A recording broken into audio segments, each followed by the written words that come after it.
Terima kasih Pak Muklis. Assalamualaikum warahmatullahi wabarakatuh. Waalaikumsalam. Salam sejahtera bagi kita semua. Selamat siang dan sore Bapak Ibu. Perkenalkan, saya Bobi Sampitra dari APIP Kabupaten Sumelu, Aceh. Pada kegiatan kita hari ini, saya ditunjuk selaku moderator oleh MS Muji Santosa Training and Consulting. Terima kasih sebelumnya kepada Bapak Ibu yang sudah bergabung, sambil menunggu teman-teman kita yang lain untuk bergabung. Berhubung ini masih dalam suasana Lebaran, untuk itu saya ucapkan minal aidin wal faizin, mohon maaf lahir dan batin. Bapak Ibu yang saya hormati, tema diskusi kita hari ini yaitu memahami pengadaan dan kontrak berdasarkan peraturan pemerintah nomor 50 tahun 2018 tentang perubahan atas peraturan pemerintah nomor 45 tahun 2013 tentang tata cara pelaksanaan anggaran pendapatan dan belanja negara yang akan disampaikan langsung oleh narasumber kita, guru kita, yang tidak asing lagi yaitu Bapak Muji Santosa. Baik Bapak Ibu yang saya hormati, tata tertib diskusi kita hari ini akan dilaksanakan selama lebih kurang 90 menit, di mana akan dibagi dalam 2 sesi. Sesi pertama, narasumber akan menyampaikan bahan paparannya selama lebih kurang 45 menit. Dan sesi kedua, diskusi tanya jawab lebih kurang selama 45 menit. Bagi Bapak Ibu yang ingin mengajukan pertanyaan, bisa melalui kolom chat. Dan bagi Bapak Ibu yang ingin bertanya langsung ke narasumber, bisa menekan tombol raise hand di menu partisipan. Dan untuk link daftar hadir, akan disampaikan di menu chat di akhir paparan narasumber. Baik Bapak Ibu, untuk mengawali kegiatan kita hari ini, agar dapat bermanfaat buat kita semua, mari kita berdoa sesuai dengan agama dan kepercayaan kita masing-masing. Untuk itu berdoa dimulai.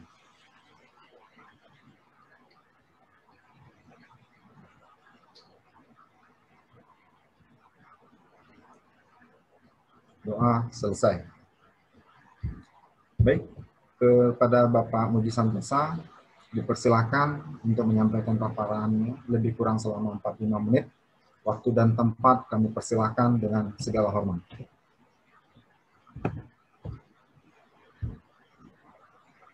Baik, terima kasih kepada Bobi dari Aceh ya. Bapak yang hormati, Assalamualaikum warahmatullahi wabarakatuh. Assalamualaikum warahmatullahi wabarakatuh. Selamat sejahtera untuk kita semua. Selamat Hari Raya Idul Fitri. Taqabbalallahu minna wa minkum minal aidin wal faizin. Semoga kita selalu sehat, sejahtera, ya, bahagia di hari Lebaran ini dan siap untuk mempersiapkan pekerjaan setelah libur beberapa hari ini. Bapak Ibu yang hormati, saya akan membahas mengenai PP, peraturan pemerintah mengenai pelaksanaan APBN. Jadi ini akan membahas aspek dari segi belanja APBN, ya. Mungkin akan dimaklumi bagi teman-teman di daerah. Tetapi bagi teman-teman di Pemda juga tidak salah belajar PP ini. Karena ada dana perbantuan, dana tugas bersama, dana dekonsentrasi dan sebagainya yang dilaksanakan oleh pemerintah daerah. Berikutnya, kita juga tidak salah belajar PP ini karena beberapa hal bisa ditiru oleh pemerintah daerah. Ya, ada hal yang belum ada di mekanisme keuangan daerah, tapi ini bisa ditiru ya, aspek pelaksanaan APBN ini.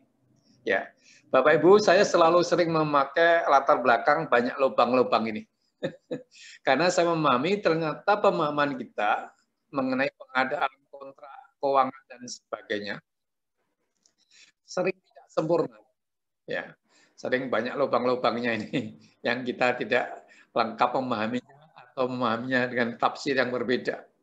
Maka acara-acara diskusi seperti ini sangat penting bagi kita ya untuk supaya tidak salah dalam melakukan pengadaan. maupun pelaksanaan kontrak maupun pembayarannya, termasuk nanti tidak menjadi risiko audit maupun risiko perbuatan tindak pidana korupsi. Ya. Jadi diskusi ini adalah diskusi ringan, ya. Tidak perlu berat-berat, ringan-ringan aja yang kita bahas. Ya. Mengenai PP ya 45 tahun 2013 yang diubah menjadi PP 50 tahun 2018 tentang pelaksanaan APBN. Dengan memahami aspek itu diharapkan pemahaman kita bisa lebih mudah dalam melaksanakan aspek belanja ya. Sebenarnya PP ini berkaitan dengan banyak aspek, Pak. Aspek pendapatan, aspek belanja, aspek penatasan keuangan dan sebagainya. Tapi saya akan lebih banyak fokus pada aspek pengadanya maupun kontraknya. Jadi dulu ada Undang-Undang ICW, warisan Belanda ya, Indische Communautaire. Terakhir tahun berapa ya, 1925 yang diubah oleh Belanda 1925, itu baru bisa kita buat versi Indonesianya, undang-undangnya keluar di tahun 2004. Bayangkan setelah berapa tahun itu, 75 tahun ya, hampir 80 tahun, barulah kita bisa mewujudkan undang-undang paket undang keuangan negara. Jadi ada Undang-Undang 17 tentang keuangan negara, Undang-Undang 1 tentang perbankan negara, dan Undang-Undang 15 tentang pemeriksaan keuangan. Ini menggantikan Undang-Undang Belanda, ICW, Indische Communautaire. Dengan Undang-Undang 1 tahun 2004, Undang-Undang Perundangan Negara, keluarlah banyak PP-nya. Ada PP investasi, PP BLU, PP cara pelaksanaan APBN, PP pengelolaan keuangan daerah, LAKIP dan sebagainya. Termasuk apa itu ya? SPIP ya, PP berapa itu? PP 60 atau berapa itu? Ya, antara lain itu kan. Jadi hari ini kita akan fokus pada PP 45 tahun 2013 yang telah diubah dengan PP 50 tahun 2018. Ya. PP ini kemudian ditindaklanjuti oleh berbagai peraturan Menteri Keuangan. Ya. Baik, ya kita langsung aja lah. Kita yang aspek-aspeknya adalah di dalam PP ini membahas mengenai KPA, kuasa pengguna anggaran. Jadi kuasa pengguna anggaran itu bersifat ex officio. Jadi para kepala kantor Kemenak atau kepala apa tadi rektor UIN IAIN Palembang itu semuanya adalah KPA. Kepala kantor imigrasi di berbagai Pemda, di berbagai kabupaten kota, ya. Dan APBN itu adalah KPA, kepala kantornya KPA. Beda dengan APBD ya. APBD itu kepala kantornya adalah mayoritas PA, pengguna anggaran. Ini berbeda dengan yang APBN. Kalau APBN, kepala kantor, baik itu di provinsi maupun di kabupaten kota adalah KPA, kuasa pengguna anggaran. Dan itu bersifat ex officio. Artinya apa? Ya kalau dia sebagai kepala kantor, ya otomatis sebagai KPA. Jadi ketika dia dilantik sebagai kuasa pengguna anggaran, kepala kantor Kemenak Bekasi, ketika dilantik sebagai KPA, ya dia ketika dilantik sebagai kepala kantor, dia adalah KPA. Demikian juga kepala kantor imigrasi Surabaya, ya, ketika dilantik sebagai kepala kantor, dia adalah KPA. Jadi menteri pimpinan lembaga itu adalah pengguna anggaran. Menteri pimpinan lembaga adalah pengguna anggaran. Kantor-kantornya itu dipimpin oleh KPA. Ya, PA itu berwenang bahwa menunjuk kepala satuan kerja yang melaksanakan sebagai KPA. Penunjukan KPA ini bersifat ex officio. Berikutnya, penunjukan KPA tidak terikat periode tahun anggaran. Ya, selama dia menjabat kepala kantor, ya dia KPA. Tidak terikat periode tahun anggaran. Dalam hal tidak terdapat perubahan pejabat yang ditunjuk sebagai KPA, ya maka dia adalah KPA-nya tetap berlaku. KPA berakhir bila tidak ada lagi anggarannya. Jadi kalau dia nggak punya anggaran, ya bukan KPA. Berikutnya, yang dimaksud ex officio di sini adalah melekat pada jabatan. Jadi jabatan KPA itu melekat pada jabatan kepala satuan kerjanya, jabatan kepala kantornya. Ya. Jadi kalau dia sebagai kepala kantor, ya otomatis dia sebagai KPA. Otomatis itu namanya ex officio. Berikutnya, penunjukan KPA itu juga bisa berlaku untuk di Pemda yang berhubungan dengan dana APBN. Penunjukan KPA atas pelaksanaan dana urusan bersama. Itu yang menunjuk siapa? Menteri Pimpinan Lembaga. Atas usul Gubernur, Bupati, Wali Kota. Berikutnya, penunjukan KPA atas pelaksanaan dana dekonsentrasi. Ya, dilakukan oleh Gubernur. Ya. Sebagai urusan pemerintah yang menjadi kewenangan Menteri Lembaga. Ya. Jadi penunjukan KPA-nya oleh Gubernur. Kalau yang tugas pembantuan, ya, tetap oleh Menteri atau Pimpinan Lembaga atas usul Gubernur, Bupati, Wali Kota. Berikutnya, ya, Menteri Pimpinan Lembaga dapat mendelegasikan penunjukan KPA. Ya, dengan KPA itu kepada siapa? Gubernur, Bupati, Wali Kota. Ini bagus ya, contoh ini, tugas bersama ini ya. Ini dulu ketika contohnya untuk apa? PNM Mandiri ya, PNM Mandiri. Proyek PNM Mandiri. Mungkin kalau sekarang bisa dilakukan dengan penanganan COVID, mungkin ada tugas bersama penanganan COVID. Dan APBN, APBD juga sama seperti ini. Apa itu dana dekonsentrasi? Yaitu dana yang berasal dari APBN. Dananya dari APBN. Yang melaksanakan siapa? Gubernur sebagai wakil pemerintah. Untuk kegiatan-kegiatan apa? Kegiatan mungkin koordinasi, rapat, survei, dan sebagainya. Bagaimana Bapak Ibu? Suara saya jelas atau terpantul di sana? Jelas ya? Jelas, Pak. Soalnya di sini bergema suara saya di sini. Jelas, Pak. Pembantuan adalah tugas pemerintah pusat yang dilaksanakan oleh daerah otonom, ya, yang menjadi kewenangan pemerintah pusat, tapi dilaksanakan oleh pemerintah daerah. Nah, nanti ini kesempatan lain lah kita bahas secara detail ya. Jadi apa itu tugas dan wewenang KPA? Tugas dan wewenang KPA. Jadi para kepala kantor tadi, para kepala kantor adalah KPA. Tapi kalau dia di kantor pusatnya di kementerian, KPA itu bisa dirjen, bisa sekdirjen dan sebagainya, bisa direktur dan sebagainya. Nah, kita bayangkan aja KPA ini ada yang di kabupaten, kota maupun provinsi, ya, kantor-kantor pusat, ya, kantor Kemenak, kantor imigrasi, kantor dan sebagainya. Jadi tugas KPA adalah menyusun DIPA.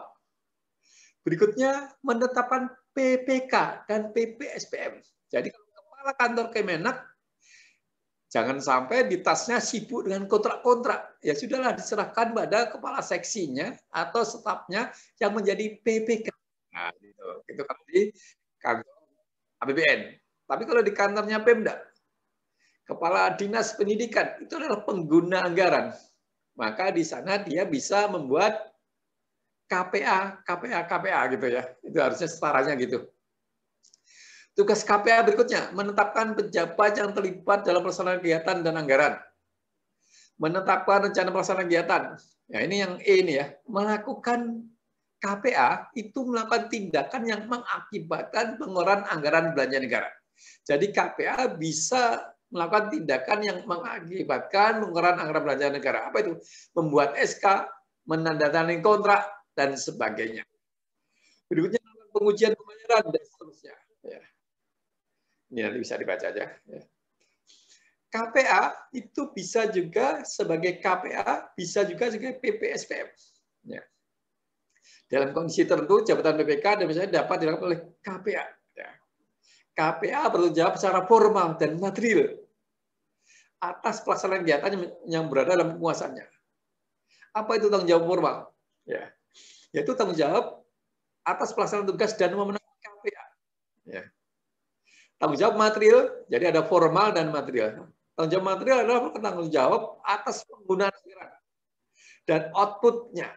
Ya. Secara material gitu ya.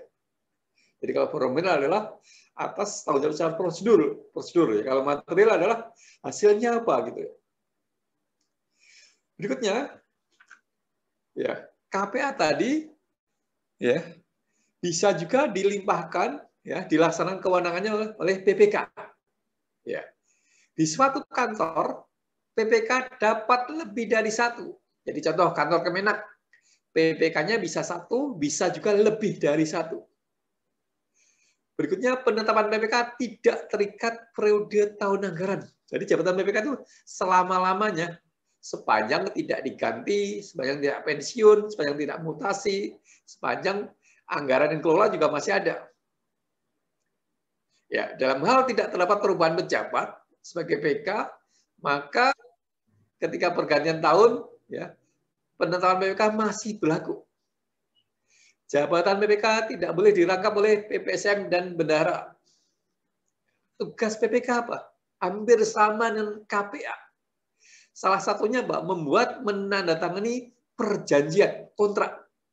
Jadi ketika diangkat sebagai PPK, ya otomatis dia tanda tangan kontrak.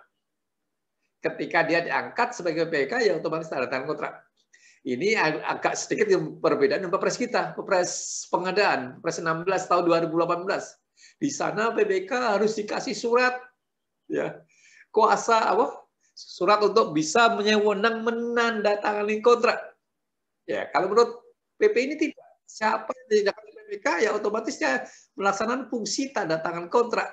Ya, ya ini perbedaannya di situ ya, agar dipahami ya. Ya PPK di sana. Jadi ketika PPK, ya pilihannya gini aja lah. Ketika buat SK PPK, sudahlah ditulis. Ya, mempunyai kewenangan menandatangani kontrak. Ya.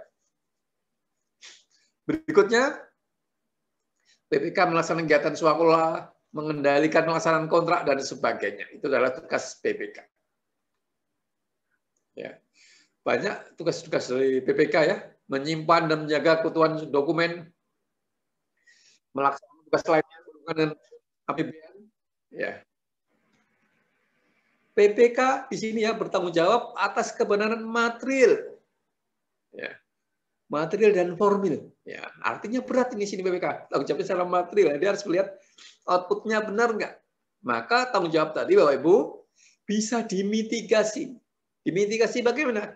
Dibentuk staf pendukung, tim ahli, atau diserahkan oleh konsultan. Itulah mitigasi untuk mengurangi tanggung jawab secara material gitu ya. Dalam melaksanakan anggaran belanja, PPK membuat dan melaksanakan komitmen sesuai batas anggaran yang telah ditetapkan dalam DIPA. Jadi kalau dia tadi punya anggaran 100 miliar, yang diberi wewenang dalam 40 miliar, berarti PPK bertanggung jawab atas 40 miliar tadi ya. Anggaran yang sudah terikat dengan komitmen tidak dapat digunakan untuk kebutuhan lain. Misalkan 40 miliar tadi, Bapak sudah berkontrak 10 miliar. Yang 10 miliar ini nggak boleh digunakan untuk yang lain karena sudah ada komitmennya. Jadi dalam melaksanakan anggaran belanja, PPK membuat dan melaksanakan komitmen sesuai dengan batas anggaran. Ya. Anggaran sudah komitmen tidak dapat digunakan untuk kebutuhan lain. Ya. Pembuatan komitmen untuk pengadaan barang jasa dilakukan dalam bentuk perjanjian. Perjanjian itu apa? Adalah bentuk kwitansi, SPK, kontrak, dan sebagainya. Proses pengadaan di PP ini ya dikatakan dilakukan kapan pengadaannya? Dapat dilakukan sebelum tahun anggaran. Ya. Yaitu kapan? Ketika rencana kerja disetujui oleh DPR. Kapan itu mungkin? Ya sekitar bulan September atau November ya. Berikutnya masalah pembebanan. Penandatanganan perjanjian itu dilakukan setelah DIPA disahkan dan berlaku efektif. Kapan itu disahkan? Disahkan di bulan November. Berlaku efektif 1 Januari. Ya, ini masalah penandatanganan perjanjian. Tapi nanti di PP 50 tahun 2018 nanti tanda tangan kontrak itu bisa dilakukan ketika kapan? Ketika DIPA disahkan tanda tangannya ya. Tapi berlaku efektifnya per 1 Januari. Jadi kita bisa tanda tangan kontrak kalau DIPA disahkan November, maka kita bisa tanda tangan kontrak untuk tahun 2022 itu di awal Desember. Tapi akan berlaku kontraknya efektif 1 Januari 2022, misalnya gitu ya. Perjanjian atas pengadaan jasa dilaksanakan untuk membebani 1 tahun anggaran. dalam hal membebani lebih dari 1 tahun anggaran dapat dibuat setelah mendapat persetujuan pejabat berwenang. Artinya dibuat secara apa? Multi-years. Ya, berarti di anggarannya harus sudah dibuat secara multi-years. Berikutnya ini masalah potongan harga ya. Kalau ada potongan harga, diskon dan sebagainya, itu harus disetor ke negara. Berikutnya Bapak Ibu, pembayaran, setiap pembayaran kontrak, setiap pembayaran pengadaan, itu harus ada prestasinya. Harus ada prestasi. Ya. Pembayaran atas beban APBN tidak boleh dilakukan sebelum barang jasa diterima. Sebelum barang jasa diterima. Bagaimana nih kalau kita beli ke toko daring dan sebagainya? Pepresnya sudah membolehkan. Pepresnya sudah membolehkan kita beli ke toko daring. Tetapi aspek keuangan tetap belum boleh sebelum barang jasa terima. Artinya apa? Kita nunggu juknisnya saja. Pembelian ke toko daring, pepresnya boleh, tapi kita tunggu juknisnya dulu bagaimana. Kemudian dalam hal tertentu, pembayaran atas beban APBN dapat dilakukan sebelum barang dan jasa diterima. Nah, tapi ini kita ikuti aturan Menteri Keuangannya. Ternyata sudah ada sekarang peraturan Menteri Keuangan. Peraturan Menteri Keuangan nomor berapa? 145 tahun 2017. Pembayaran dapat dilakukan sebelum barang jasa diterima. Dan penyedia harus menyampaikan apa? Jaminan. Atau Bapak ikutilah silakan dengan Permenkyu 145 tahun 2017. Tidak harus juga jaminan di sana, didetailkannya. Ya ini disebutkan. Ketentuan lebih lanjut, tata cara pembayaran atas beban APBN sebelum barang jasa terima diatur oleh Peraturan Menteri Keuangan. Dan sudah ada ya, Peraturan Menteri Keuangan nomor 145 tahun 2017. Ini mengenai masalah piutang. Dalam hal ada tagihan kontrak kepada negara misalnya, KPA memperhitungkan kewajiban penerima tagihan dengan tagihan kepada negara. Misalnya apa? Kalau ada denda, ya dipotong aja dendanya dari sana, misalnya itu ya. Atau kemarin lebih bayar, ya ditagih aja lah kepada tagihan yang masuk sekarang ini. Berikutnya, waktu penyelesaian tagihan. Jadi tagihan pada negara itu harus selesai dalam waktu selama 30 hari kalender. Ya, hari kalender ya, bukan hari kerja nih. Sejak bukti tagihan diterima secara lengkap. Jadi kalau lengkap, maka dalam 30 hari harus sudah selesai, sudah sampai pada penyediaannya terbayar ya. Berikutnya, keterlambatan pembayaran. Jadi kalau negara lambat bayar atas tagihan, negara bisa dikenakan denda. Jadi PPK bisa dikenakan denda nih kalau terlambat membayar kepada para penyedia. Ya. Tetapi kalau denda tidak berlaku terhadap keterlambatan pembayaran yang diakibatkan oleh keadaan kahar. Misalnya tadi Bapak Ibu diminta membayar paling lambat 30 hari kalender. Ternyata ada PSBB dan sebagainya, sehingga nggak bisa diproses, ya nggak berlaku ini karena keadaannya kahar. Berikutnya kita dikenalkan namanya istilah-istilah belanja. Ya. Ada belanja barang, ada belanja modal, dan sebagainya. Belanja hibah, dan sebagainya. Ada belanja gaji, dan sebagainya. Nah, ini kita bahas saja belanja barang. Jadi belanja barang itu bisa digunakan untuk apa? Untuk belanja barang atau jasa.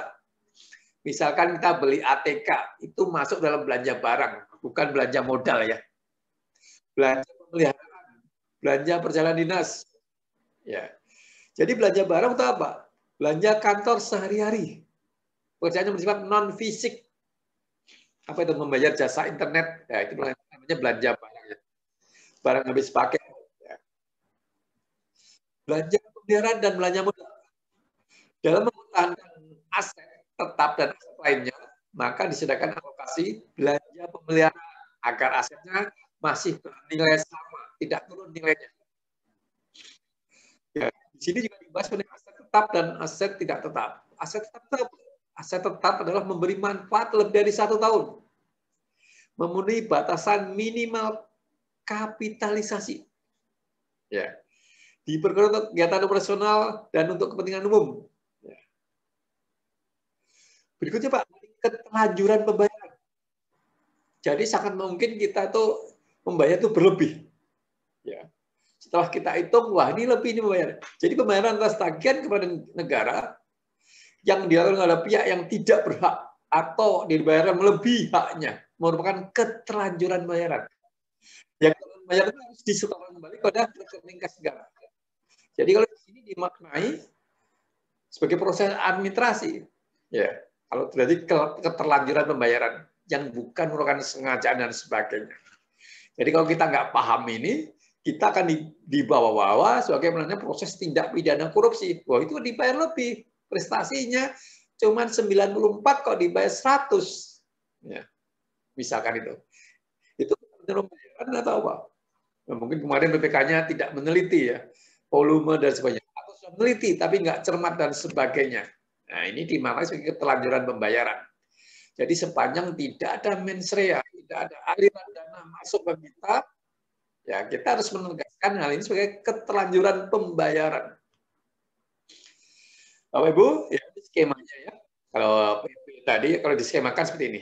Jadi ada presiden. Presiden ini kalau di daerah setara dengan kepala daerah. Jadi presiden ada pengguna anggaran. Siapa itu? Menteri. Kepala lembaga itu pengguna anggaran. Kepala-kepala kantornya adalah kuasa pengguna anggaran, ex officio. Di bawahnya ada bendahara, BPSPM dan BPK.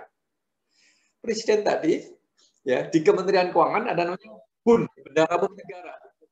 Ya, mendelegasikan kuasa BUN. Apa itu? Kantor Perbendaharaan Kas Negara ya.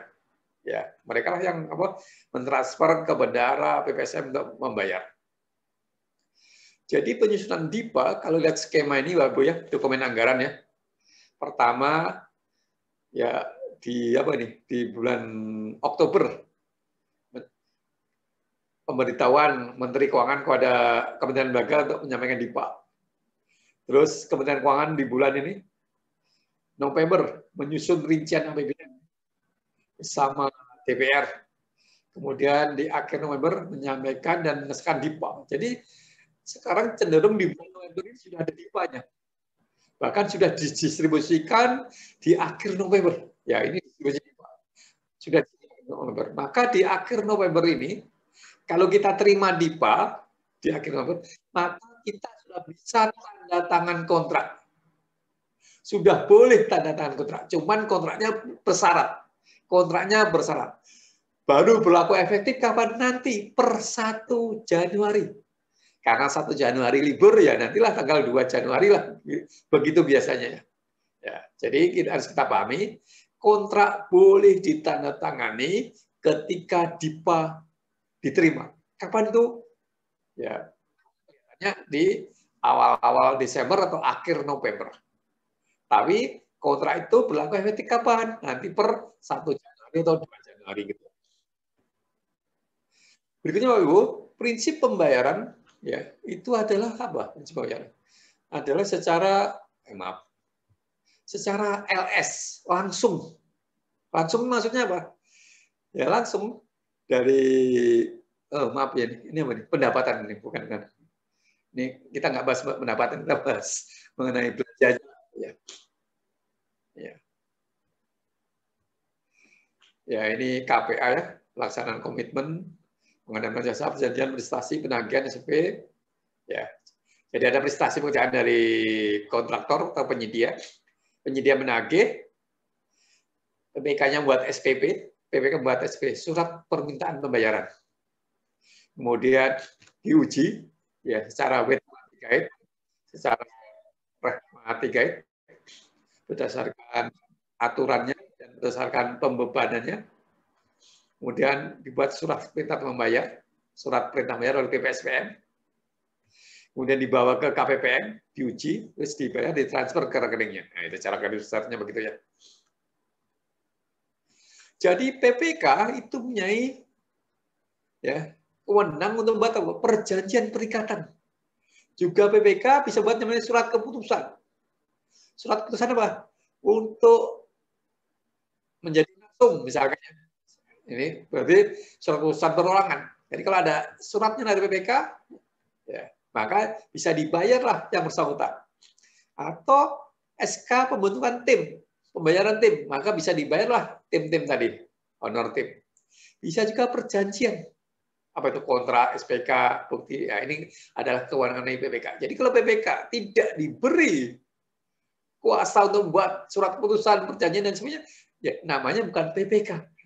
Kalau menurut saya, ini harusnya seperti itulah ya. Pelaksanaan komitmen ini bisa dibaca ya. Jadi PPK bisa melakukan komitmen atas anggaran yang diberi wewenang kepada dia. Ini yang tadi. Prinsip pembayaran sifatnya langsung dari rekening kas umum negara langsung pada pihak ketiga. Bapak Ibu mungkin tertawa, kok disebut-sebut pihak ketiga? Nah, ini sejarahnya gitu, Bapak Ibu.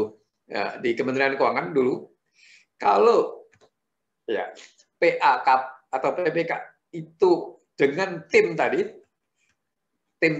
ya di kantor internal itu adalah pihak kedua. Tapi kalau pihak lain itu namanya pihak ketiga. Itu maknanya begitu. Jadi ini bukan tulisan saya, cenderung biasa kepada pihak lain adalah pihak ketiga. Bisa juga lewat bendahara dulu, dibayar kepada pihak ketiga. Bisa juga lewat bendahara, ya. Ini uangnya LS ya. Jadi ditagihkan ke kas negara, bendahara langsung masuk ke pihak ketiga. Jadi kas negara ke bendahara, ya untuk bayar pihak ketiga. Atau bendahara sudah dapat UP. Nah, nanti akan dibayar kepada masing-masing pihak ketika kegiatan uang persediaan. Jadi minta uang persediaan. Ya. Nanti kalau sisa dikembalikanlah ke rekening kas negara. Kalau S ini cenderung habis, sudah jelas pihak ketiganya siapa. Tapi kalau sini kadang-kadang pihak ketiganya masih bersifat sementara saja. Penyelesaian tagihan dilaksanakan dan bukti yang sah. Ya. Jadi harus ada bukti-buktinya ya untuk bisa dibayar.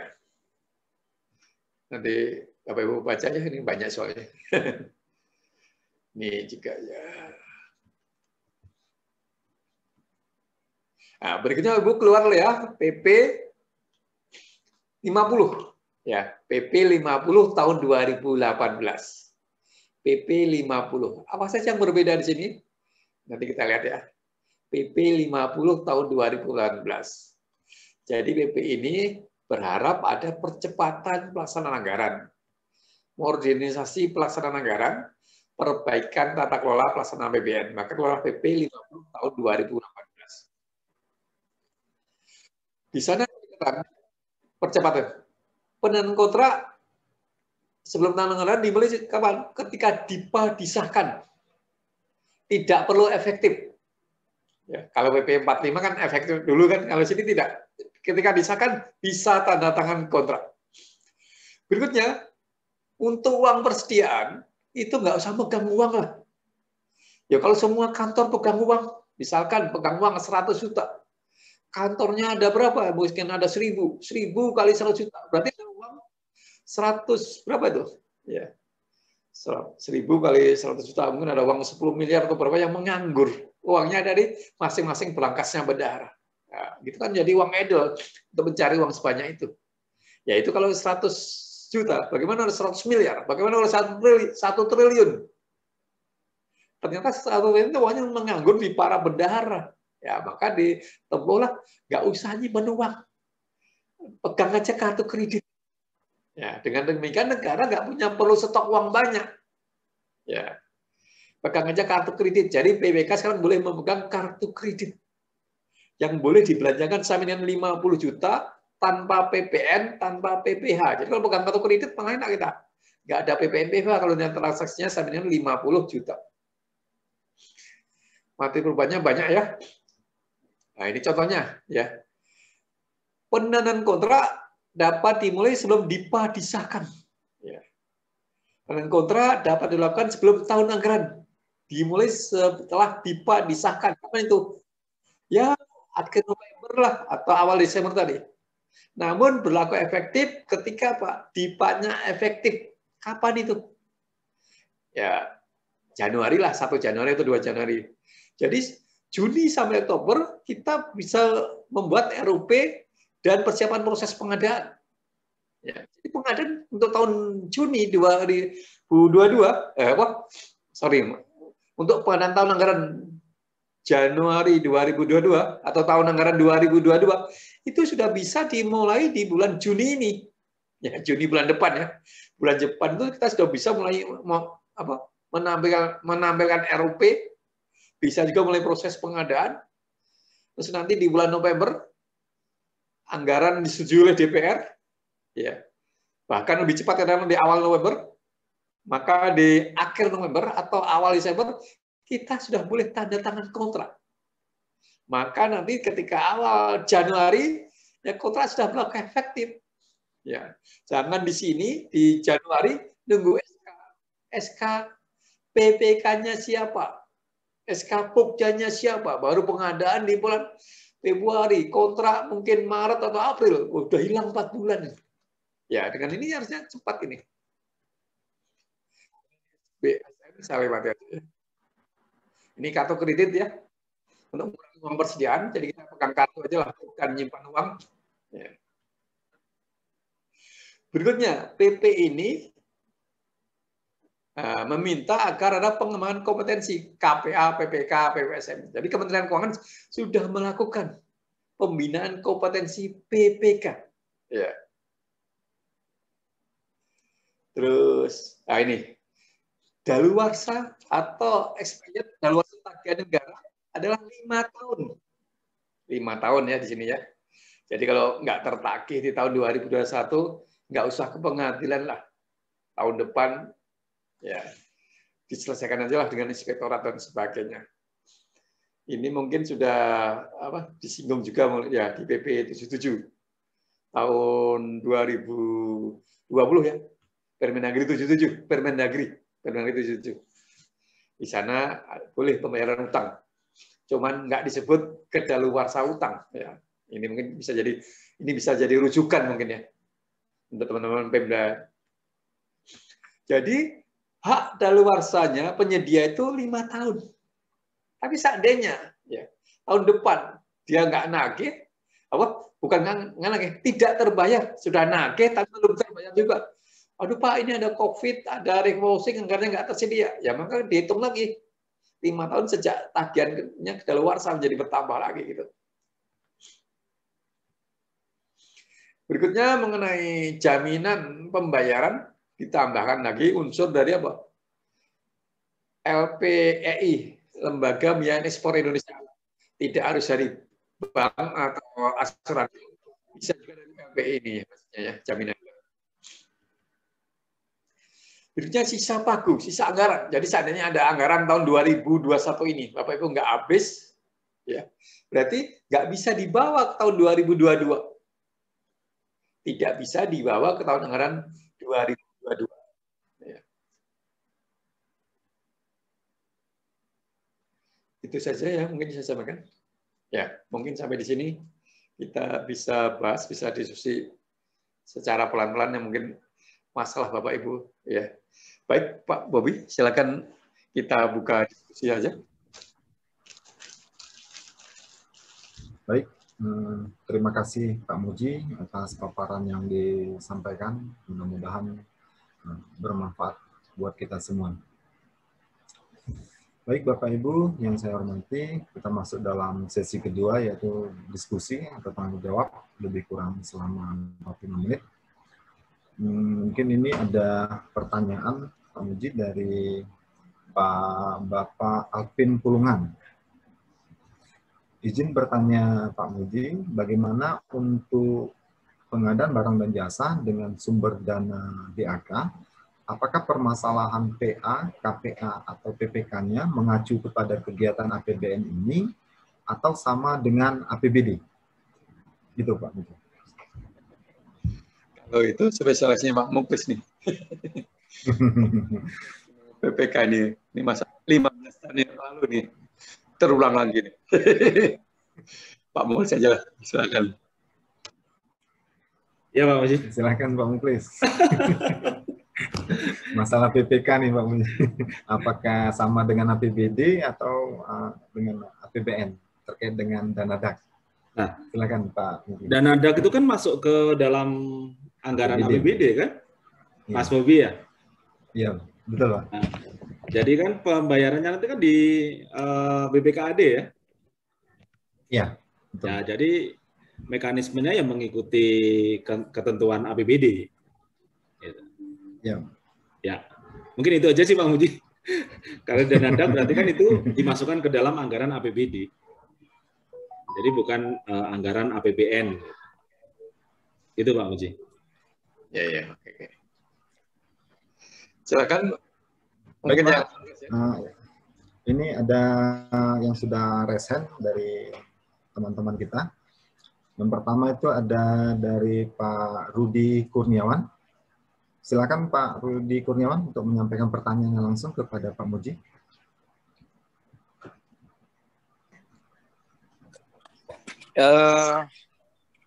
Pak Muji, saya Rudi Kurniawan, Pak. Izin bertanya, Pak Muji, terkait dengan penggunaan dana DBHCAT. Ini kan memang ada perubahan, Pak. Nah, sampai dengan bulan Mei ini, itu yang masih disahkan adalah RKA, tapi DPA masih belum disahkan. Kalau mengacu pada Perpres pasal 50 ayat 9B itu kan diperbolehkan ya Pak ketika RKA itu disahkan. Nah, kalau untuk kontrak Pak, bagaimana Pak? Dasarnya kita itu apakah boleh dengan RKA? Terima kasih. Ini mohon maaf Bapak, dana apa Pak yang Bapak terima? DBHCAT Pak.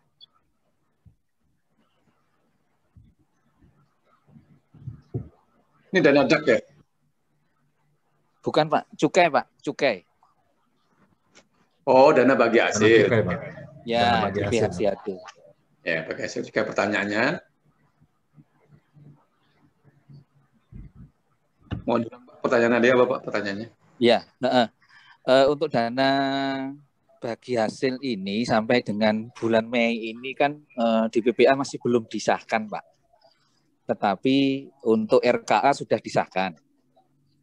Kalau kita mengacu pada Perpres 12/2001 pasal 50 ayat 9B itu kan diperbolehkan ya Pak ketika RKA sudah disahkan kepala daerah. Mohon petunjuk Pak Muji, apakah untuk kontrak kita bisa dengan menggunakan dasar dari RKA Pak? Karena mengingat kalau menunggu DPA itu masih butuh waktu lagi Pak. Padahal ini ada pekerjaan fisik Pak. Terima kasih Pak Muji. Ya, jadi kalau mengikuti polanya APBN Pak, ketika RKA ya, disahkan, kita sudah boleh melakukan pengadaan ya, melakukan pengadaan. Bahkan bisa dengan tanda tangan kontrak. Pertanyaannya yang kontrak itu berlaku efektif ketika nanti dokumen anggarannya disahkan. Ya, itu kan APBN. APBD ada nggak pola skema semacam itu? Saya nggak begitu hafal Permendagrinya 77. Ya, apakah Permendagri 77 membolehkan ya tadi apa tanda tangan kontrak sebelum DPA-nya ya itu pertanyaannya ya kita cermati dulu aja ke sana Pak. Saya nggak hafal dengan Permendagri 77-nya ya kita baca sama-sama lah, kita cari sama-sama lah. Apakah di Permendagri 77 membolehkan kita tanda tangan kontrak sebelum DPA disahkan dan nanti kontraknya berlaku efektif ketika DPA-nya disahkan. Itu aja Pak. Kita cari dulu aja Pak ya. Kita pernah bahas Pak Mulis? Kelihatannya sama sih Pak. Untuk tanda tangan kontrak itu memang menunggu disahkannya anggaran, gitu. Bukan hanya disetujui atau dalam bentuk RKA gitu. Tetapi memang dalam prosesnya yang kadang lambat di kita itu proses itu menunggu DPA kadang-kadang itu. Nah, padahal di saat sisi anggaran itu sudah dipastikan ada, RKA itu ada, sebenarnya proses itu bisa dilaksanakan. Tetapi kan lagi-lagi di Perpres 16 pun baik APBN maupun APBD kan menunggu disahkannya DIPA atau DPA, Pak. Tidak hanya cukup disetujuinya anggaran atau dalam bentuk RKA gitu. Jadi biasanya, ya Pak Muji. Kalau di Perpres 16 itu sudah sama Pak dengan PP ini. Sama. Bahwa kontrak bisa ditandatangani ketika DIPA disahkan ya, ketika anggaran disahkan. Ya, sama Pak. Ya. Masih sama Pak, masih sama seperti itu. Ya. Jadi pasti ya, DPA disahkan. Ya. Ada di pasal berapa? Di pasal apa ya, perencanaan sirup kali Pak, saya nggak lupa. Jadi memang ada, kalau di APBN DIPA, kalau di APBD DPA disahkan gitu. Ya. Ya. Untuk tanda tangan. Oke, sama-sama kita cari seperti itu. Ya. Jangan sampai pengadaan itu dilakukan ketika DIPA disahkan. Sudah hilangkan banyak waktu kita. Ya. Nah, gimana Pak Rudi? Ya, permasalahannya di situ Pak Muji, Pak Muklis. Permasalahannya di situ karena ini ada pekerjaan fisik, di mana untuk pekerjaan fisik ini kan kita masih ada konsultan perencana. Terus kemudian belum lagi nanti kalau tender untuk pekerjaan konstruksinya. Padahal kalau kita menghitung mundur itu waktu efektif kan tinggal berapa bulan ini, Pak? Ya, itu tergantung pengendalian kontraknya, Pak, dengan waktu yang terbatas itu, Pak. Jangan memaksakan diri lah. Nah, makanya ya gitu aja, Pak. Tinggal Pak hitung aja dengan batasan waktu tadi ya. Ya, ketika Bapak kan sudah bisa tanda tangan kontrak. Cuman kontraknya belum bisa berjalan, nunggu apa? Anggarannya efektif. Ya. Nunggu. Ya, ketika seperti itu ya nggak bisa, Pak. Ya. Jangan terlalu masa juga. Apa jadi beban negara, beban Pemda? Sudahlah. Ya. Siap. Iya. Baik, terima kasih Pak Muklis, Pak Muji. Baik, terima kasih Pak Rudi Kurniawan. Suara jelas terdengar Pak Muklisnya, Pak Muji. Ya, jelas. Jelas Pak. Jelas. Ini lu tadi Sumateranya nih. Baik, selanjutnya nih ada juga yang teman kita yang resen, Pak Slamet Asuri.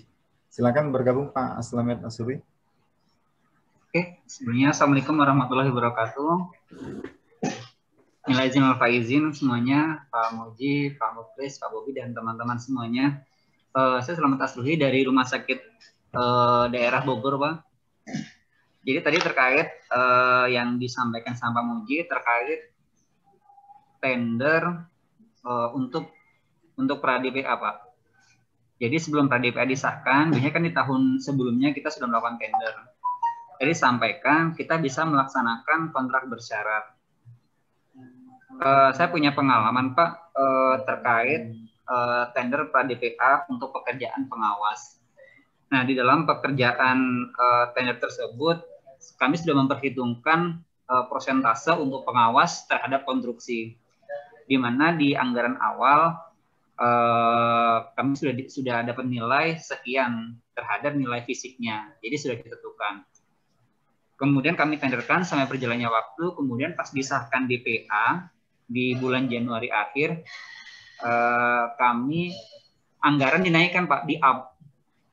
Jadi anggaran dinaikkan maksudnya di up adalah pekerjaan fisik kami diselesaikan 100% Pak. Tadinya pekerjaan tersebut kami sesuaikan berdasarkan anggaran yang disediakan di di anggaran sebelumnya. Kemudian kami mengambil langkah karena proses pengawasan itu kami sudah tenderkan di akhir November dan kami sudah berkontrak di bulan Februari. Mau tidak mau kami tetap menggunakan nilai tersebut Pak secara hitung-hitungan kalkulasi. Namun secara hitungan persentase sudah tidak sesuai lagi dengan persentase di Permen PU yang 2018 Pak. Nah, terkait masalah tersebut itu terkait untuk pengawas, tetapi bagaimana Pak mengatasinya terkait untuk konstruksi. Apabila dalam pekerjaan nanti kita sudah melakukan kontrak bersyarat.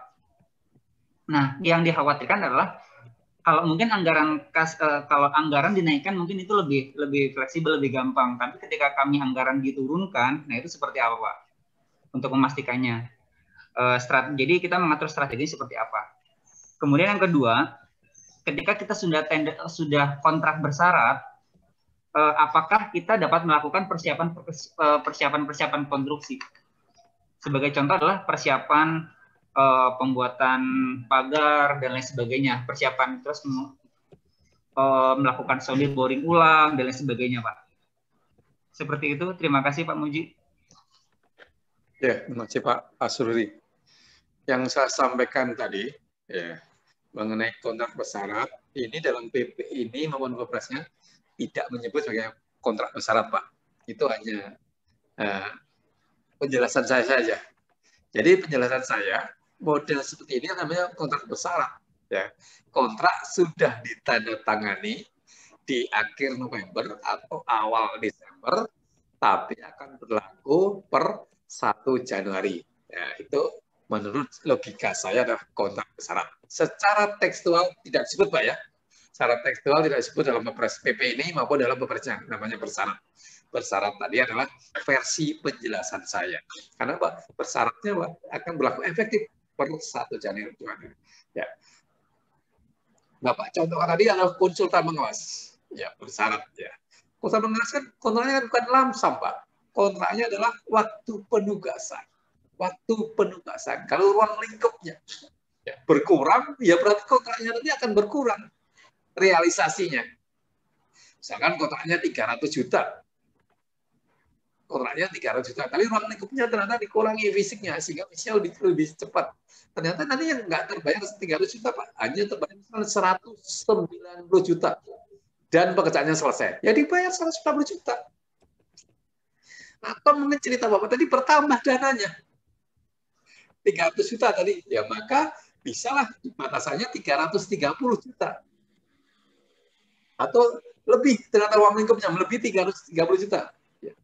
Ya dibuat aja analisa apakah dengan utang pengawas yang bersangkutan atau tidak. Ketika ya diperlukan, ya kontrak yang pertama adalah 330 juta, kontrak yang berikutnya adalah 60 juta. Jadi ada 2 kontrak. Ya, jadi kita harus memaknai konsultan ini adalah kontraknya adalah seperti harga satuan gitu ya. Kontrak waktu penugasan, jangan dimaknai sebagai kontrak lamsam. Ternyata kontraknya 300 juta. Bagaimana kalau selesai cepat? Bagaimana lingkupnya dikurangi 300 juta tadi? Atau kebalikannya, 300 juta lalu lamsam, bagaimana bertambah? Ini yang banyak salah penerapannya, karena memilih kontrak konsultan adalah konsultan lamsam, bukan. Ketika bersyarat, Pak, artinya Pak, banyak kemungkinan yang akan terjadi. Ketika banyak kemungkinan yang terjadi, ya cocoknya waktu penugasan. Jadi kalau menurut skema PUPR, kontrak konsultan pengawas itu ada 2, lamsam dan waktu penugasan. Ketika ini masih banyak ya, kemungkinannya, ya pilihlah waktu penugasan, jangan lamsam. Lamsam yang sederhana yang sudah pasti begitu. Berikutnya, kontrak kita akan berjalan nanti misalkan 2 Januari. 2 Januari. Boleh nggak kita sekarang di bulan Desember melakukan penggalian, membuat pagar dan sebagainya? Nggak boleh, Pak. Kan kontraknya belum berjalan. Kontraknya belum efektif. Ya, kontrak itu efektif, sudah efektif, nanti di sana ada apa? PCN, peninjauan lapangan, dan sebagainya. Nah inilah saya, teman-teman Pemda ini agak berani gitu ya, melakukan yang di luar tekstualnya itu. Janganlah, seperti tadi juga. Ini Pak, ini harus cepat, nanti karena waktunya nggak cukup dan sebagainya. Maka kita harus membuat ruang lingkup yang mungkin bisa dilakukan. Ya. Jadi Bapak itu paling dekat Pak dengan APH di kabupaten kota. Ya, seharusnya lebih prudent lah, lebih hati-hati ya. Kita ikutilah prosedurnya. Apa yang jadi tanggung jawab negara, Pemda, ya sudah itu aja Pak. Ya kita aja. Masih Pak Asruri. Ada lagi yang lain? Pak Muji boleh tanya balik nggak Pak? Tadi. Mana Pak Muji? Ya. Ya silakan. Boleh. Pak, tadi terkait yang tadi pengawas, kami waktu penugasan maksudnya adalah ketika kami hitung di persentase di awal, secara persentase kami hitung menggunakan persentase terhadap fisik. Namun secara rincian waktu penugasan kami menghitung berdasarkan standar harga yang ditetapkan. Namun karena anggaran tersedianya seperti itu, dengan rincian tenaga ahli yang sudah kami tetapkan, mau tidak mau ketika bikin HPS kami kurangin, Pak. Jadi resikonya adalah, jadi beberapa nilai HPS kita tidak sesuaikan dengan standar standar gaji itu, Pak. Nah itu sih yang jadi sebenarnya jadi beban. Oh di awal kita tidak sesuaikan nih HPS-nya sesuai dengan SPM standar tersebut. Terus kemudian, oh ya tiba-tiba di pertengahan kita sudah dapat nilai tambahan anggaran. Ternyata, waduh, harusnya kita bisa menaik HPS saya tidak buat seperti itu gitu sih Pak. Itu sih sebenarnya. Ya. Jadi Permen PUPR 22 tahun 2018 itu adalah bagaimana mengalokasikan anggaran. Permen PUPR 22 tahun 2018. Sedangkan kalau membuat HPS rujukannya Kepmen PUPR 897 tahun 2017. Harusnya memaknanya begitu. Ya. Itu aja ya. Oke, lanjut. Ada lagi yang lain yang bertanya? Baik, ini ada pertanyaan Pak Mujib dari kolom chat. Yang reset habis. Ini Pak, dari kolom chat ada nih Pak.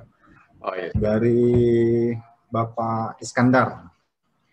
Ini pertanyaannya agak panjang nih Pak. Saya bacakan izin Pak.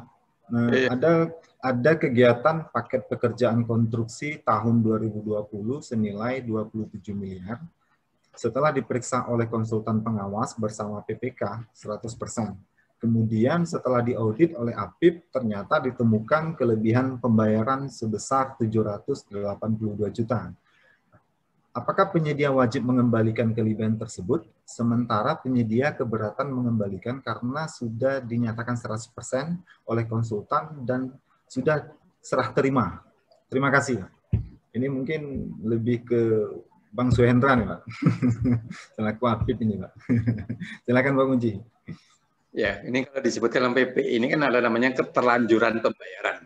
Keterlanjuran pembayaran. Apakah tadi itu merupakan keterlanjuran pembayaran? Jadi ini pekerjaan selesai, diaudit lah oleh inspektorat atau oleh BPK atau siapa, ternyata ada kelebihan pembayaran atas volume dan sebagainya. Jadi penyedia kalau tidak sepakat dengan temuan audit, ya harus bisa menunjukkan bukti-bukti bahwa ini volume ini adalah sekian-sekian sehingga harus dibayar sekian, bukan volume yang sedikit. Nah, jadi itu. Jadi penyedia harus bisa menunjukkan bukti-bukti tadi. Ketika dia ya tidak bisa menunjukkan bukti-bukti tadi atau memang terjadi kelebihan pembayaran, ya harus dibayar, harus dikembalikan walaupun sudah selesai 100%. Jadi silakan ya penyedia ya main bukti lah, menunjukkan bukti lah. Ya, menunjukkan bukti-bukti ya. Bukti fakta lapangannya bagaimana, ya, kontraknya bagaimana, terjadi kelebihan atau tidak. Ya, mungkin penyedia akan berkata tidak. Ya, tidaknya itu harus ada dokumen-dokumen pendukung. Tapi kalau benar temuannya dari auditor atau inspektorat dan sebagainya, ya penyedia harus mengembalikan. Ya, mengembalikan. Apalagi kalau temuan BPKRI ya, teman BPKRI, ketika penyedia tidak bisa menunjukkan ya, tidak bisa membantah temuan audit, maka dalam 60 hari ya harus ada jawabannya, harus ada responnya dari penyedia. Kalau tidak bisa berlanjut pada APH itu kalau 60 hari tidak direspon oleh penyedianya, gitu. Makasih Pak ya. Ada lagi? Gimana?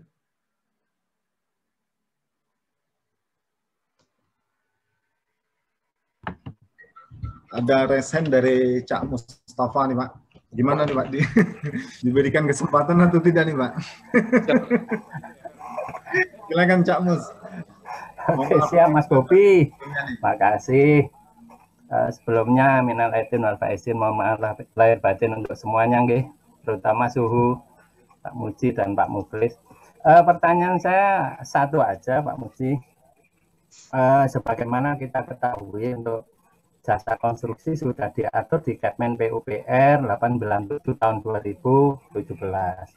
Namun ini ada suatu daerah yang diatur dalam perkada, padahal di Kepmen PUPR itu ditetapkan minimal. Namun ternyata ada suatu daerah yang menerbitkan perkada, ternyata angka tersebut setinggi-tingginya atau paling tinggi di angkanya Kepmen PUPR tersebut. Sehingga ada beberapa PPK itu yang menyampaikan HPS-nya itu di bawah ketentuan Kepmen PUPR ataupun perkada tersebut. Nah, sebetulnya seharusnya bagaimana nggih Su nggih? Dia alasan yang pertama keterbatasan anggaran, yang kedua perkadanya itu mengatur bahwa di standar harga tersebut sudah ditetapkan harga tersebut adalah setinggi-tingginya gitu, sehingga itulah dijadikan alasan bagi PPK ini kan perkadanya setinggi-tingginya, boleh dong kami menetapkan di bawahnya. APBD ini Su, mohon pencerahannya, terima kasih. Ya, jadi kalau kita lihat ada Kepmen PUPR 897. Kepmen PUPR tadi dasarnya apa? Undang-Undang 2 tahun 2017. Undang-Undang 2017 tadi mengamanatkan ada menteri yang membawai bidang konstruksi untuk buat remunerasi minimal. Ya. Maka keluarlah Kepmen 897 tadi. Jadi remunerasi tadi harus dimaknai minimal. Misalkan kalau minimalnya 20 juta, berarti minimal 20 juta sampai ke atas. 21, 23, 25, 30 boleh. Kalau suatu daerah buat perkada batasnya adalah maksimal 20 juta. Yang boleh berapa? 14, 15, 19 sampai 20 juta. Ya, itu menyalahi undang-undang itu. Ya, itu harusnya ya dijelaskan undang-undangnya seperti itu. Undang-undang seperti itu. Ya, kalau di daerah ada keterbatasan anggaran dan sebagainya kan masalah lain. Ya, ketika undang-undangnya bicara itu sebagai minimal, ya kita jangan buat aturan sebagai maksimal. Jadi itu bertentangan dengan undang-undang itu ya. Ya, gitu. Masalah apa? Siap. Tadi. Oke, terima kasih. Terima kasih. Makasih Mas Bobi. Ya. Silakan dicari aja lah di Undang-Undang 2017. Cocok nggak kalimat saya tadi? Minimal ya. Ya, terima kasih Pak Muji. Siap Mas Bobi. Selanjutnya nih Pak Muji, ada pertanyaan dari Pak Ilham Imawan. Apabila ada keterlanjutan pembayaran, apakah PPSPM selaku verifikator akhir juga dapat dikenakan pertanggungjawaban selain PPK? Terima kasih. Ini pembayaran itu dasarnya apa? Prestasi. Ya, prestasi tadi ditulis dalam namanya apa? Tagihan dari kontraktor. Ya, jadi ada prestasi berita acara lah, apa namanya monthly certificate yang bulan bahwa prestasi 91%. Akhirnya sampai prestasi 100%. Ya. Prestasi tadi siapa yang meriksa? Yang meriksa adalah konsultan pengawas. Pengawas melaporkan ada PPK 100%. Ya, maka PPK menerima tagihannya selesai, PPK buat SPP. Ya, buat SPP dengan dokumennya apa ya? Mungkin laporan akhir, kontrak dan sebagainya disampaikan oleh PPSPM. PPSPM lihat ada tagihan 100%. Ada dipanya, ya dibayar. Karena PPSPM bertanggung jawab secara apa? Secara formil, bukan material. Kalau PPK, bertanggung jawab apa? Formil dan material. Jadi PPSM tadi kan secara SOP-nya kalau ada SPP dan ada dokumen pendukungnya, ada anggarannya, ya dibayar sama dia. Walaupun gedungnya itu nggak ada, istrinya gitu kan. Jadi dia dibayar atas SOP. SOP-nya ada apa? Ada SPP, ada kwitansi, ada berita acara prestasi dan sebagainya, dibayar PPSM. Jadi PPSM membayarnya atas SOP. Dia nggak usah lihat prestasinya benar atau tidak, mutunya benar nggak, volume enggak, dia melihat atas apa? Formilnya saja, sesuai SOP-nya bagaimana. PPSM seperti itu. Kalau PPK apa? PPK formil dan material. Ya, formil dan material. Nah, tapi ini pun kan bisa digeser yang sifatnya material. Pada siapa? Konsultan pengawas, pada tim ahli dan sebagainya. Nah, gitu mitigasi risikonya di BPK. Kalau PPSPM, dia hanya membayar atas yang sifatnya SOP, formil, Jadi kalau ada lebih bayar, ya dia tidak ada salah bagi dia. Ya. Salahnya dia atas formil saja. Nah, untuk PPSM ya, kalau ada keterlanjuran pembayaran. Ternyata prestasinya katanya 100%, ternyata prestasinya 81%. Ya. Ya, dia bayarnya kan tertulis itu, berita acaranya 100%, kwitansinya 100%, dan sebagainya. Nah, gitu Pak, memaknainya begitu. Jadi kita harus bisa memahami formil dan material ini. Kalau tidak, kita akan ikut iramanya auditor sama APH. Ini kan proses administrasi sama perdata di bawah ke tipikor kalau kita nggak paham ini. Ya, jadi kita harus paham ya formil dan material. Formil apa? SOP. SOP-nya bagaimana? Gitu Pak ya, masih. Baik, terima kasih Pak Muji. Selanjutnya ini ada pertanyaan dari Pak Rusmayadi. Assalamualaikum Pak Muji, izin bertanya, apakah ada peraturan mengenai dokumen lelang yaitu DED harus ada pengesahan atau perencanaan dari Kortim apabila pagu 600 juta sebelum semua dokumen diserahkan ke WLP atau panitia PPBJ? Apakah ada ketentuan lain? Mohon arahan. Terima kasih. Diserahkan siapa Pak? Ke PUPR, Dinas PUPR. Kemana? Apakah harus ada pengesahan atau perencanaan dari Kortim apabila pagu 600 juta sebelum dokumen lelang diserahkan ke WLP atau panitia PPBJ? Apakah ada ketentuan lain? Mohon arahan.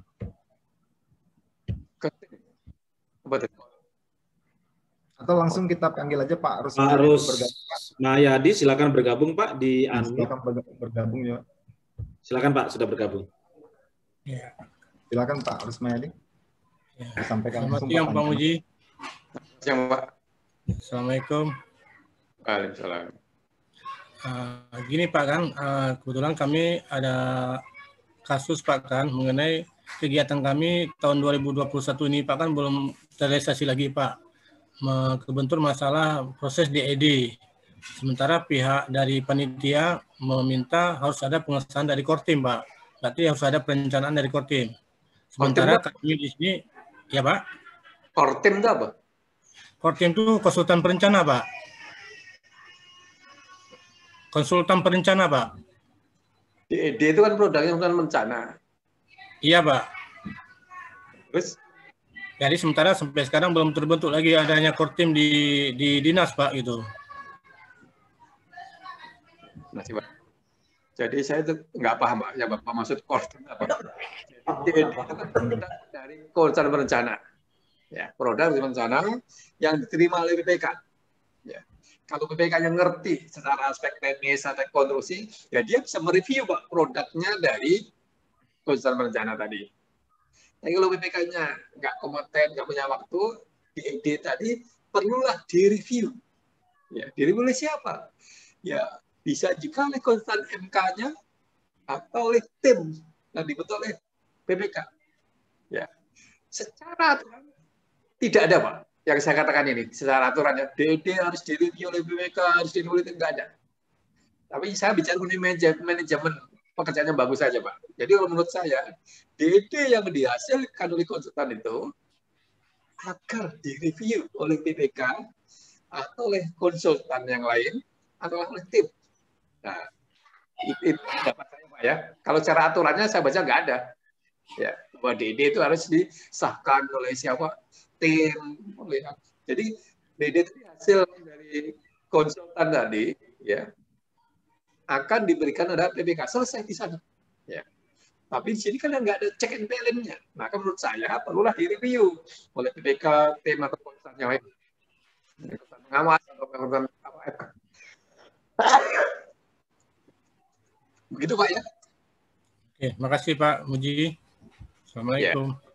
Jadi walaupun tidak diatur, ya sebaiknya lewat tahapan. Pak Rusmayadi. Ya. Selanjutnya Pak Muji, masih ada pertanyaan nih dari Bapak Ahmad Hatta. Izin bertanya, apakah penyusunan DED suatu pengembangan kawasan ekonomi kreatif bisa dilakukan melalui swakelola? Begitu pertanyaannya Pak Muji. DED kawasan tadi bisa nggak dilakukan swakelola? Ya intinya pekerjaan Pak, kalau bisa dilaksanakan sendiri kita punya kompetensi mengenai hal itu, ya bisa dilaksanakan. Jadi kalau kita punya waktu, punya kompetensi, bisa. Ya bisa dilaksanakan sendiri. Tapi kalau nggak bisa, ya berarti kita cari orang yang mampu, Pak. Apakah itu konsultan, perorangan, atau badan usaha. Jadi pertanyaannya, ketika kita mau sekolahkan, berarti kita kerjakan sendiri kan? Punya nggak kita tenaga-tenaga yang kita miliki, para PNS kita yang bisa mengerjakan itu tadi? Pertanyaan itu. Punya nggak orangnya? Ya. Yang kedua, ada nggak waktunya mereka mengerjakan itu? Yang ketiga, punya kompetensi nggak? Demikian, Pak, ya.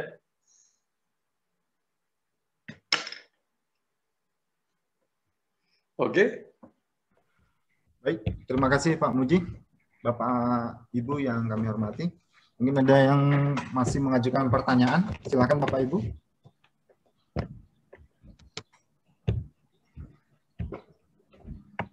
Atau Bapak Ibu ada yang langsung ingin bertanya dengan Pak Muji, silakan.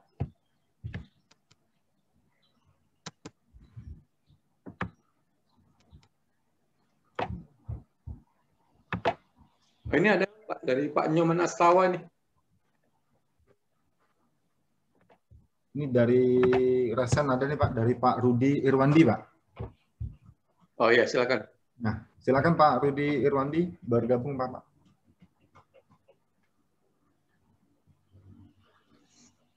Pak Bobi, suara saya jelas Pak ya? Jelas Pak, silakan. Iya, begini Pak Muji, mohon maaf lahir batin dulu ini Pak Muji dari Kalimantan Tengah. Jadi ini menarik juga ini Pak. Kebetulan ini saya langsung aja nih Pak. Kami dari asosiasi ini ada diminta Pak, oleh APH gitu Pak ya. Sekarang ini ada sebuah proyek gitu Pak. Ini dana APBN, pekerjaannya tidak selesai Pak, diputus kontrak gitu ceritanya Pak. Pembayaran masih macet ini Pak. Jadi progres prestasi pekerjaan yang dibuat oleh konsultan pengawas itu 70 sekian persen Pak. Yang baru dibayarkan tuh baru 45% Pak. Nah ini kami Pak diminta oleh APH itu untuk melakukan audit teknis Pak. Audit teknis pembayaran yang sudah dibayarkan saja. Jadi yang 45% itu Pak yang kami audit. Nah, yang jadi pertanyaan saya Pak, kenapa Pak pihak auditor dalam hal ini menyampaikan belum ada kerugian Pak, karena apa pekerjaan itu belum selesai dan dibayar hanya sesuai progresnya saja. Jadi kami ini hanya menghitung yang sudah terbayar saja Pak. Jadi bagaimana Pak ini pendapat Pak Muji Pak? Saya baru ini juga nih ketemu diminta bantu Pak oleh APH untuk kasus dana APBN seperti ini Pak kepada asosiasi profesi kami. Jadi itu aja Pak Muji, mohon petunjuk, makasih. Ya, terima kasih Pak Rudi dari Kalimantan Tengah. Jadi pembayaran, kalau kontrak diputus, maka dibayar sesuai prestasi. Prestasi yang dapat diterima secara mutu. Andaikan ini tadi, putus 70%. Kalau secara mutu, ya, volume 7% secara mutu, maka bisalah dibayar 70%.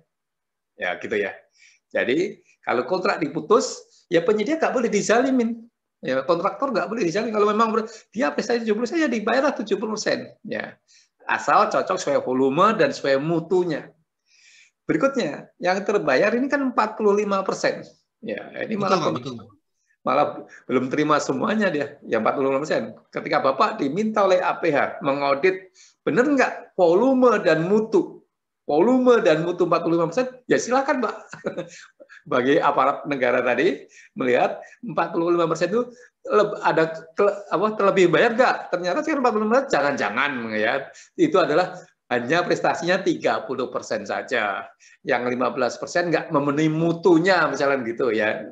Artinya jadi kelebihan Pak kalau memang begitu. Ya, jadi peran Bapak hanya mengaudit di sini secara volume dan mutu benar nggak ini yang terbayar tadi, yang terbayar 45% tadi atas volume dan mutu yang benar. Nah, ini Pak, tindakan profesional Bapak hanya sampai di situ saja. Mana ini 70% terbayar tidak, ya harusnya penyedia tadi yang nagih. walaupun saya nggak selesai 100%, tolong dong saya dibayar 70%. Ya itu penyediaannya Pak. Bapak bisa meneruskan ada penyediaannya nih. Untuk bisa dibayar 70%. Nah, gitu misalkan itu. Begitu Pak Rudi ya. Iya Pak, makasih Pak. Ya. Terima kasih Pak Rudi Irwandi, Pak Muji. Baik Bapak Ibu, apa silakan yang mau bergabung ingin mengajukan pertanyaan langsung dengan Pak Muji? Atau gimana nih Pak Muklis waktunya? Ini ada pertanyaan lagi nih dari Pak Nyoman Astawa ini.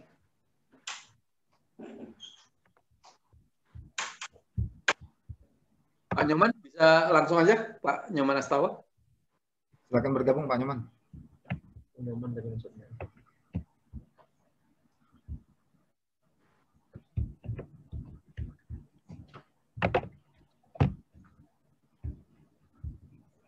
Ya Pak Nyoman. Silakan di-unmute Pak Nyoman. Pak Nyoman Astawa. Silakan Pak. Ya. Oke. Selamat sore Pak Muji, Pak Muklis dan teman-teman semua. Saya ingin bertanya, sesuai pengalaman dengan adanya banyak refokusi anggaran sehingga banyak kegiatan yang tidak bisa terbayar sehingga adanya pengakuan utang, Pak. Nah, utang itu yang menyebabkan kedaluarsa tagihan seperti Pak jelasin tadi. Nah, pertanyaan saya, apakah pada saat pembayaran tahun anggaran berikutnya, apakah boleh diperhitungkan pengenaan bunga, Pak? Kalau memang boleh, ketentuan yang dipakai atau ketentuan bunganya mengacu pada rencana apa? Itu Pak, mungkin mohon tunjuknya. Terima kasih. Kurang lebih mohon maaf. Terima kasih Pak. Terima kasih Pak Nyoman. Misalkan kita kemarin tahun 2020 ya, ada prestasi tadi contohnya 70%, baru terbayar 45%, artinya kan masih 35% lagi. Ya 35% ya bisa dibayar tahun ini kalau ada anggarannya. Ya mungkin adalah anggarannya tahun ini. Pertanyaan berikutnya, bisa nggak diberi tambahan bunga? Ya, itu kembali ada kontrak kita, Pak. Di kontrak kita ada kalimatnya nggak? Dalam hal terjadi keterlambatan pembayaran, ya maka PPK atau Pemda atau negara dikenakan tambahan bunga atau denda. Jadi yang didenda itu bukan penyedia, Pak. Yang didenda adalah kita. Bisa nggak? Boleh itu. Ya, ditulis di kontraknya. Sekarang tidak ada. Nah, sekarang tidak tertulis kontraknya seperti itu. Boleh nggak dia minta tambahan? Ya, ini perdebatannya dengan inspektorat. Dengan auditor. Auditor mengizinkan nggak? Ya, ini agak rumit di situ, Pak. Agak sulit di situ. Ya, kalau menurut saya. Pertama, harus tertulislah di kontraknya. Ketika tidak tertulis, bagaimana ini? Ya, ketika tidak tertulis, ya kita harus bicara dengan banyak pihak, Pak. Karena secara tekstualnya, peraturannya nggak ada. Kecuali kalau tertulis di kontraknya ada kalimat seperti itu, bahwa PPK, Pemda, atau negara akan dikenakan denda kalau terlambat membayar. Secara standar dokumennya ada itu, Pak. Secara dokumen. Kadang-kadang itu kita hapus sekarang. Ketika itu benar, ya bisa itu. Ya, ada biasanya, Pak. Kompensasi. Harus lewatlah apa? Jangan langsung kita bayar ya, lewat inspektorat. Ya. Boleh nggak ini saya tambahin bunga dan sebagainya. Ya. Jadi gitu Pak tahapannya. Terima kasih Pak. Jadi, apa yang ditanggung jawab Pemda atau jawab negara jangan diambil alih jadi tanggung jawab pribadi. Bayar-bayar aja enggak. Kalau harus minta rekomendasi dari inspektorat gitu ya. Oke. Ya Pak. Baik. Terima kasih Pak. Terima kasih. Masih ada waktu kita Pak, 10 menit lagi ya. Ada Pak Ilham Imawan. Ya, Pak Ilham Imawan mau mengajukan pertanyaan lagi nih sepertinya. Silakan Pak Imam. Siap, terima kasih para suhu. Assalamualaikum warahmatullahi wabarakatuh. Maaf lahir batin untuk seluruhnya.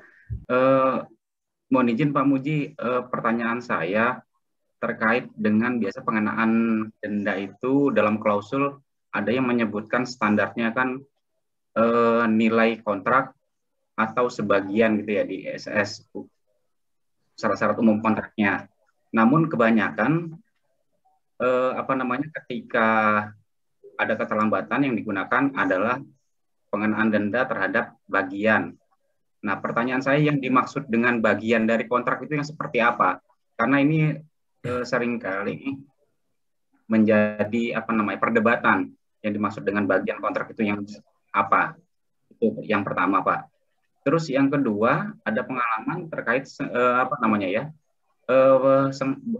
mungkin ya, sengketa. Jadi ada kontrak diputus oleh PPK berdasarkan perhitungan konsultan pengawas dan PPK bahwa prestasi misalnya 80%. Nah, ketika itu ada APID masuk dan menyatakan bahwa prestasinya adalah misalnya 65%. Jadi ada gap-nya, ada perbedaan.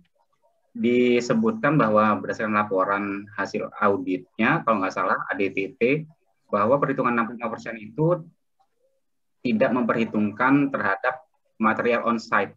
Nah, mohon izin mungkin terhadap perbedaan tersebut, dengan kondisi tersebut, pendapat dari para suhu bagaimana? Terima kasih. Terima kasih Pak Ilham. Dari Pemda mana Pak Ilham ini?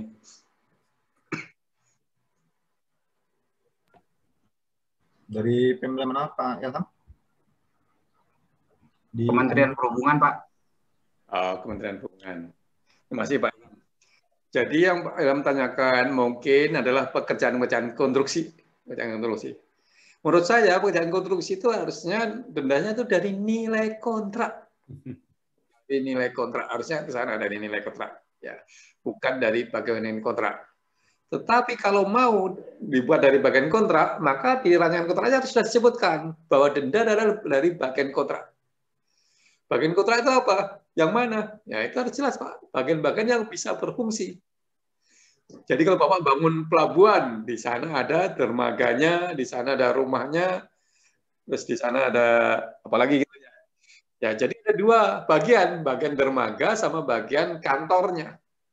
Jadi kalau kantor tadi selesai, ya berarti dendanya atas dermaga yang belum selesai, begitu Pak. Jadi bagian kontrak itu harus dinyatakan jelas di dalam kontraknya.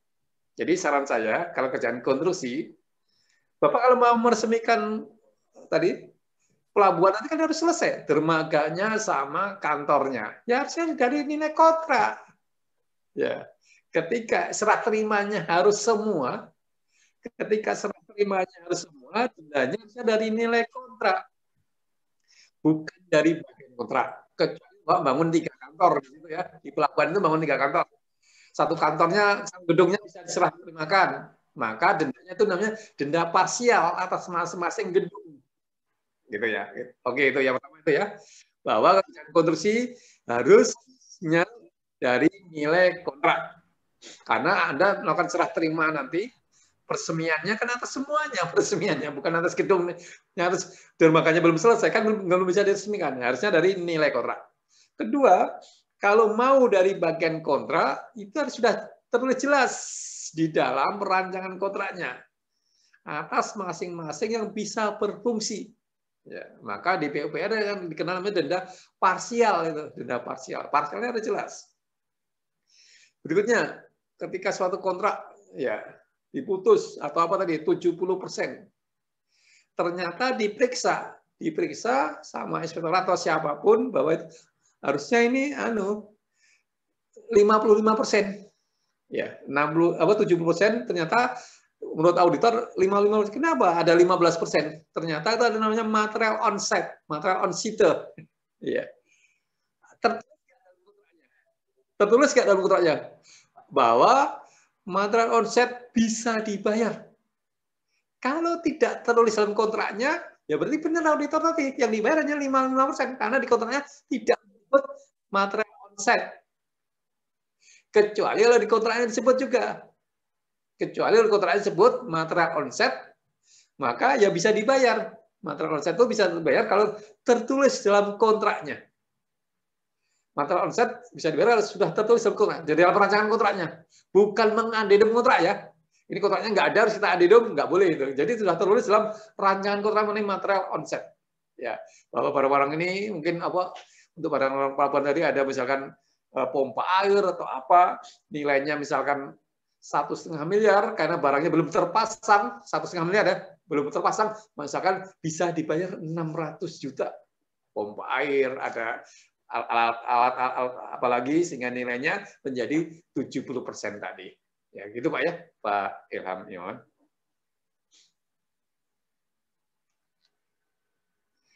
Ada lagi? Terima kasih. Masih ada waktu ini Pak, sekitar 5 menit lagi. Bagi Ya. Bapak Ibu yang ingin bertanya silakan. Masih ada waktu kita sekitar 4 menit lagi ya.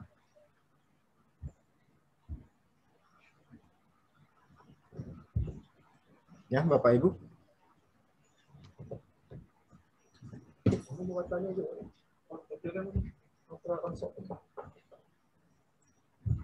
Tidak ada lagi yang bertanya? Udah jelas ya. Mungkin sudah ini Pak Muji, sudah sudah selesai. Waktu pun masih sekitar 4 menit lagi nih.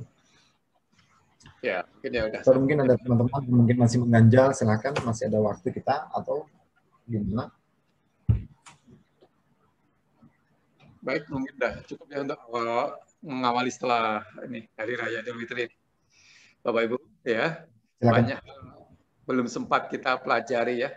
Kita pun belajar secara kepres pengadaan dan turunan bawahnya masih belum banyak pelajari, apalagi ini aspek keuangan. Ya, sangat penting bagi kita pelajari, kalau tidak akan menyulitkan mungkin ya langkah-langkah kita kalau kita tidak paham aspek keuangan.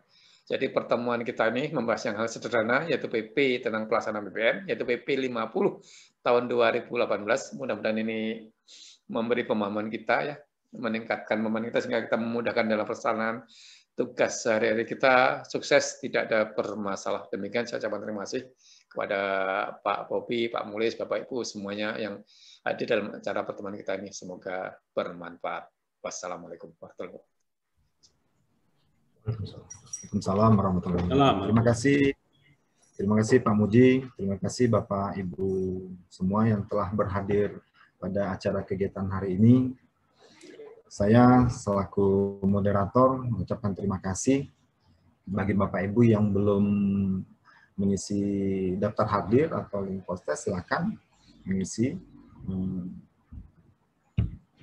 Mungkin untuk acara hari ini kita sudah selesai, mudah-mudahan kita dapat berjumpa di lain kesempatan. Saya selaku moderator, apabila ada kekurangan saya mohon maaf, saya kembali ke Pak Muklis. Silakan Pak.